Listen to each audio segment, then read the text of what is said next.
Mesdames et messieurs, bonsoir. Dans cette nouvelle vidéo, nous allons parler d'un chapitre très important, c'est-à-dire les similitudes planes directes. Donc, c'est un chapitre qui concerne les élèves du niveau terminal.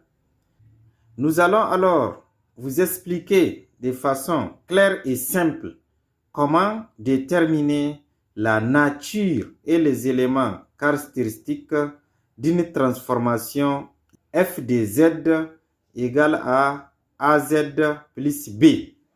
Donc, on peut retenir que les a et b sont des nombres complexes, a différent de 0.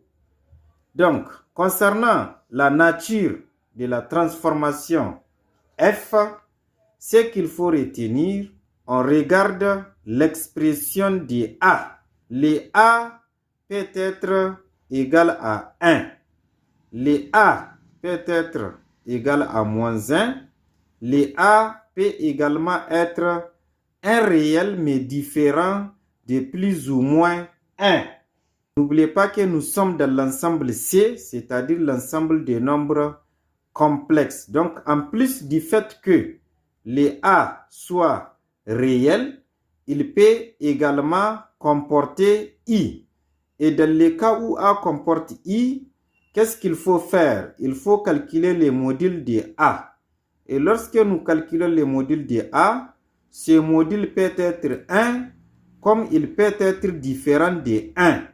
Maintenant, c'est partant de ces différents cas que nous allons déduire la nature de la transformation f.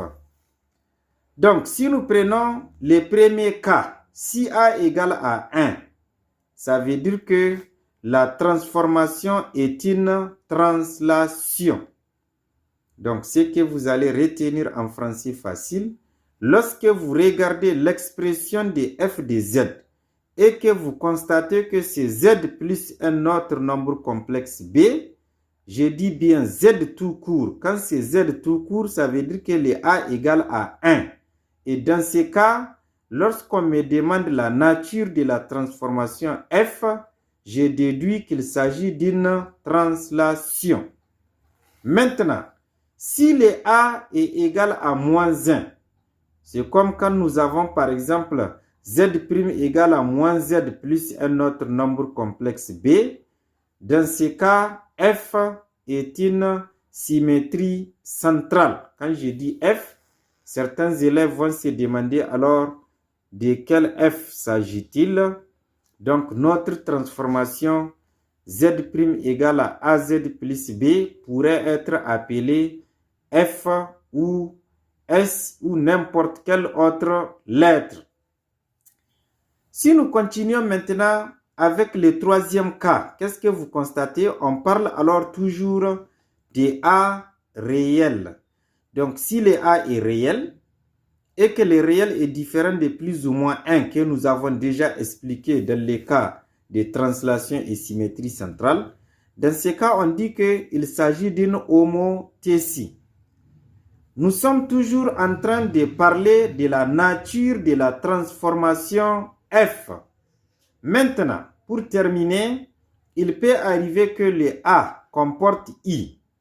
Donc, c'est-à-dire la partie imaginaire du nombre complexe a est différente de 0. Dans ce cas, qu'est-ce qu'il faut faire, chers élèves? Vous allez calculer les modules de a. Si le module de a égale à 1, on déduit qu'il s'agit d'une rotation. Et dans le cas où le module est différent de 1, donc là, la transformation f sera appelée similitude plane directe. Merci pour votre compréhension. Dans la vidéo qui va suivre, nous allons parler des éléments géométriques appelés aussi éléments caractéristiques de la transformation f.